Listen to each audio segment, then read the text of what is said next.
Today, we are exploring the city of Shastia, a place whose name literally translates to happiness in Ukrainian. Nestled in the Luhansk Oblast, this city held a population nearing 12,000 people as of the most recent pre-war estimates. A critical piece of its identity is the massive Luhansk power station, an industrial giant built to serve the region back in the 1950s. Geographically, the town sits gracefully along the banks of the scenic Donets River, a natural boundary that has witnessed much history. The area's documented history stretches back to its founding as a small village way back in 1754. It finally achieved formal town status in 1963, a milestone following the major power station construction years earlier. When unrest broke out in 2014, Shastia immediately became a central and vital point of engagement in the conflict. For a period, the city experienced control by separatist forces before the Ukrainian army successfully retook the area in June of that year.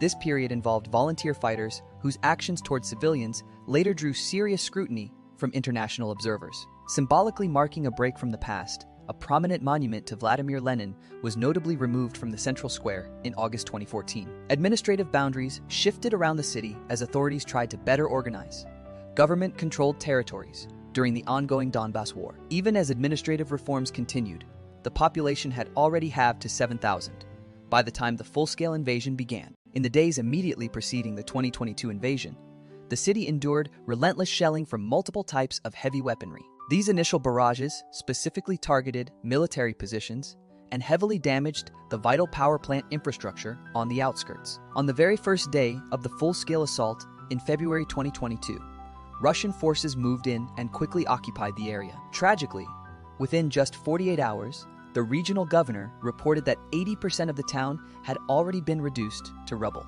Local residents painted an even starker picture, claiming that 90% of all houses were utterly destroyed by the bombardment. Shastia's journey shows the incredible weight carried by a place whose very name suggests nothing but joy and contentment.